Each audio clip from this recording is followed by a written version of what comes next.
अल्लाह के बंदे, जो कौम अपने बच्चों को रो रही हो, जिनके मासूम 6-6 महीने 1-1 महीने के बच्चों को बम मार के शहीद किया जा रहा है, जिनकी बेटियों को शहीद किया जा रहा है, जिनकी मस्जिदों को वो अपना रोना रो रहे हैं, हम तो अपनी तकलीफ के लिए रो रहे हैं। लेकिन ये नेशनल मीडिया उसको इसी देश में गंदा रंग दे रहा है, नफरत का रंग दे रहा है, भड़काने का रंग दे रहा है। कभी इनसे भी बिठा के पूछ लो कि तुम चाहते क्या हो। इनको यहूदियों से कोई मोहब्बत नहीं है, इनको इजराइल से कोई मोहब्बत नहीं है। ये दरअसल भारत के ही रहने वाले लोगों को भारत की विपक्षी पार्टियों के कहने पर भारत की सत्ता में बैठे हुए लोगों से अलग करना चाहते हैं। ये इन नेशनल मीडिया वालों की हकीकत है, इससे ज्यादा इनके पल्ले कुछ नहीं है। ये कोई फन का काम नहीं कर रहा नेशनल मीडिया। कौन कहता है कि देश के लाखों मुसलमान नरेंद्र भाई मोदी के साथ नहीं है? बेशुमार लोग यूपी में, बेशुमार लोग मध्य प्रदेश में।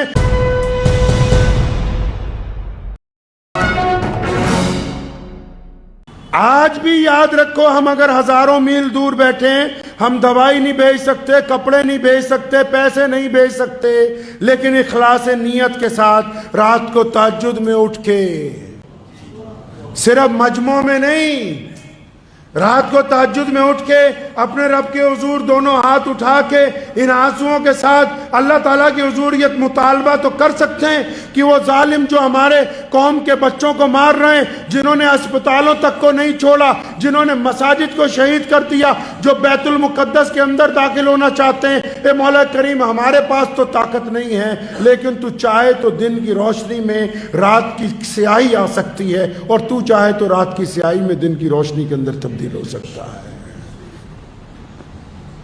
तो याद रखें, कसरत से दुआ करें फलस्तीन के मुसलमानों के, और सिर्फ दुआ ही नहीं, ये सोशल मीडिया का जो यंत्र हाथ में पकड़ रखा है, इसमें जितनी नापाक खबरें आ रही हैं उनको डिलीट कीजिए, और जितना बच्चों पे जुल्म हो रहा है, तशद्दुद हो रहा है, अपने हम वतन लोगों को बताइए भेज के कि ये देखो असलियत क्या है। जितना कर सकते हैं उतना तो करें, जितना कर सकते हैं उतना तो करें।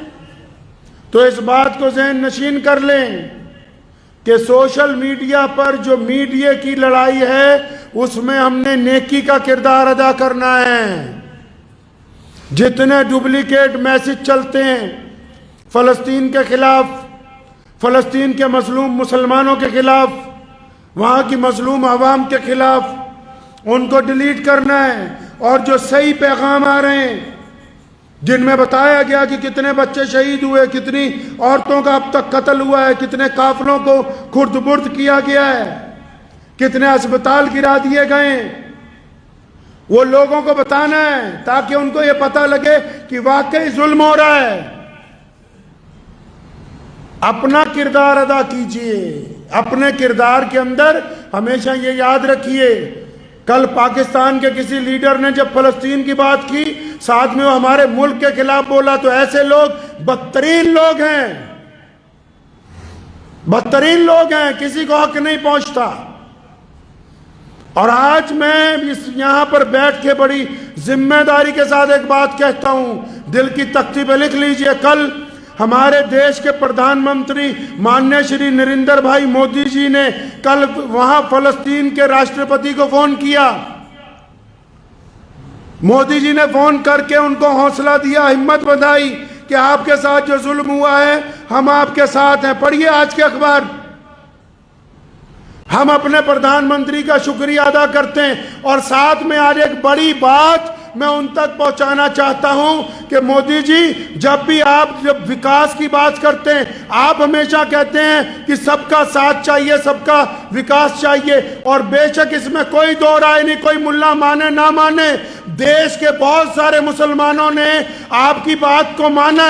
लेकिन क्या बात है कि जब आप मुसलमानों को अपनी छाती से लगाने की बात करते हैं, आप मुसलमानों से मोहब्बत की बात करते हैं, आपने गुजरात में भी पसमानदा मुसलमानों की बात की, लेकिन जब दुनिया में कहीं कुछ होता है तो ये नेशनल हिंदी मीडिया हर एक बात को आपके साथ लगा के पेश करता है।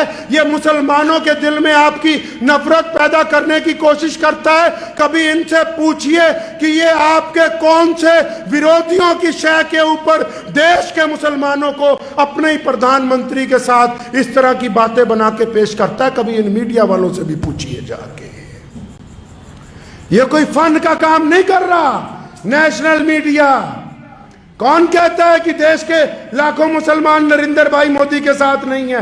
बेशुमार लोग यूपी में, बेशुमार लोग मध्य प्रदेश में, लेकिन जब भी कोई बात दुनिया में कहीं होती है तो कई चैनलों ने सुर्खी बनाई कि हमास तो बहाना है, असल तो इस देश के अंदर। अल्लाह के बंदे, जो कौम अपने बच्चों को रो रही हो, जिनके मासूम 6-6 महीने, 1-1 महीने के बच्चों को बम मार के शहीद किया जा रहा है, जिनकी बेटियों को शहीद किया जा रहा है, जिनकी मस्जिदों को वो अपना रोना रो रहे हैं, तुम उस रोने के दरमियान भी हमारे ही देश की सत्ता में बैठे हुए उस इंसान को जो इस वक्त पूरे विश्व में भारत की बात कर रहा है, उसके साथ कंपेयर करते हो। तो ये बताओ सारे नेशनल मीडिया वालों कि कौन से विरोधी पार्टियों की शय पे तुम ये कारनामा कर रहे हो और मौलवियों की तकरीरें छोटी छोटी काट के रोजाना नेशनल मीडिया पर चला रहे हो।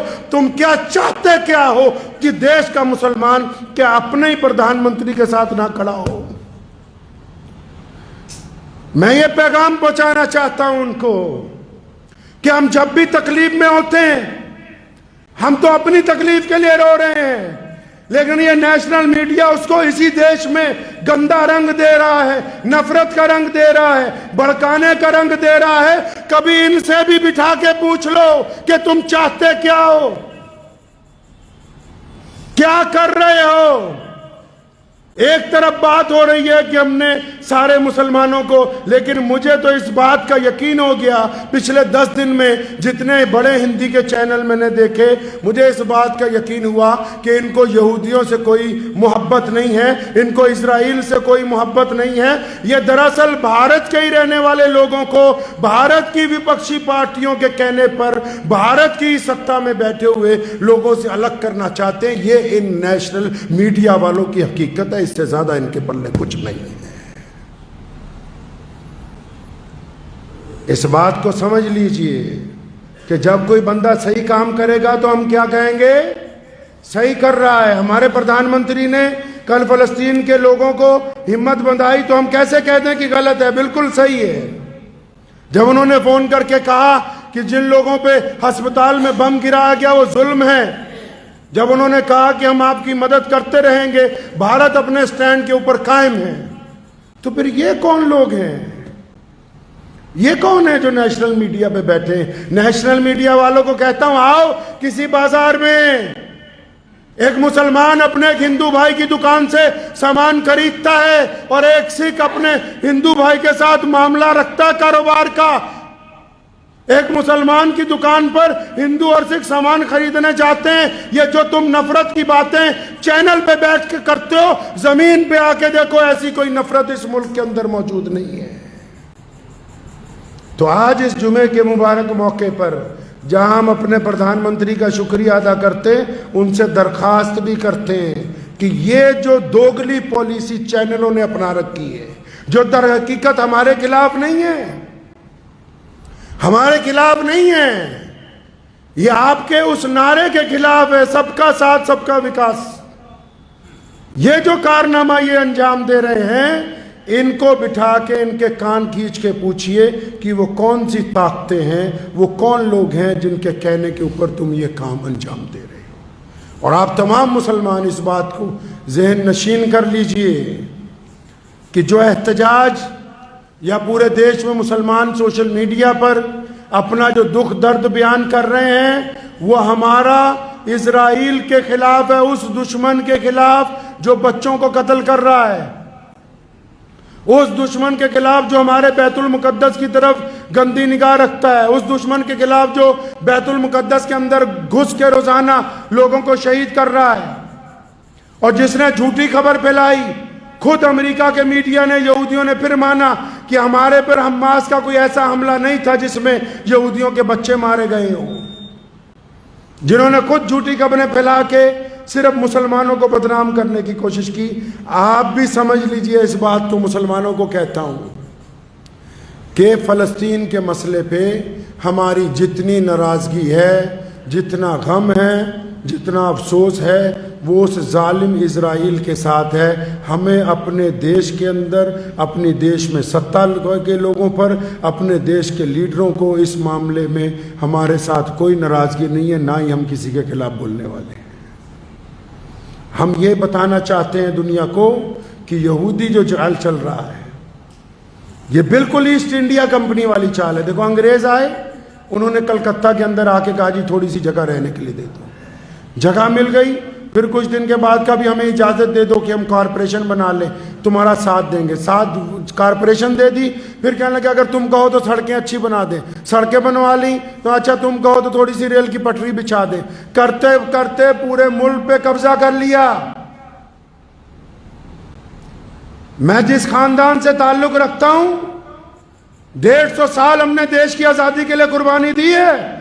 वीर सावरकर साहब ने अपनी किताब द फ्रीडम मूवमेंट ऑफ 1857 में लिखा है कि मौलाना शाह अब्दुल कादिर लुधियानवी जैसा कोई बंदा नहीं जिसने अंग्रेज के दांत लुधियाना से लेके दिल्ली तक खट्टे किए हों। लेकिन वीर सावरकर ने हमें स्वतंत्रता सेनानी लिखा, लेकिन उस वक्त अंग्रेज ने FIR में हमें आतंकवादी लिखा। शहीद भगत सिंह को अंग्रेज ने दहशतगर्द कहा। क्यों? क्योंकि सत्ता अंग्रेज के पास थी।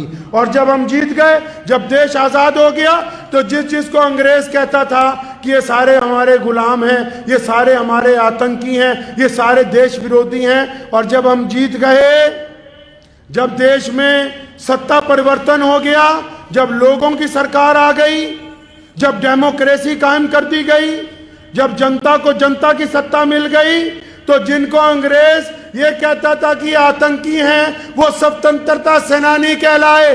जिनको अंग्रेज ये कहता था कि इन्हें फांसी दी गई, उनको शहीद आजम का दर्जा दिया गया। बिल्कुल यही सूरत हाल आज फ़लस्तीन में है कि सन 1945 में यहूदी वहाँ पर दाखिल हुए, थोड़ी सी जगह उन्होंने रहने के लिए मांगी, और ये इंग्लैंड की नाजायज़ औलाद में से हैं। थोड़ी थोड़ी जगह करके पूरे फ़लस्तीन में से मुसलमानों को निकालते रहे। आज अमेरिका और इंग्लैंड इसलिए इनके साथ हैं क्योंकि ये उन्हीं का लगाया हुआ नापाक पौधा है,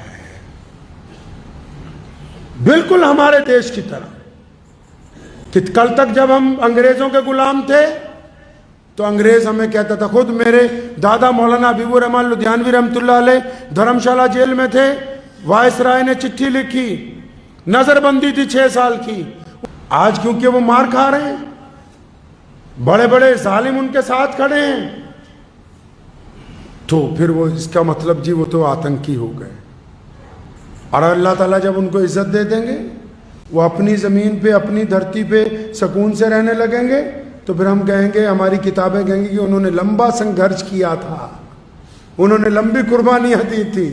तो कुर्बानियों के बाद वो लोग आज अपने देश के अंदर स्वतंत्रता के साथ रह रहे हैं। इस बात को ज़हन नशीन कर लीजिए। और मुसलमानों को भी कहता हूँ कि जितने भारत में मुसलमान हैं, सोशल मीडिया की सियासत में मत पड़ें।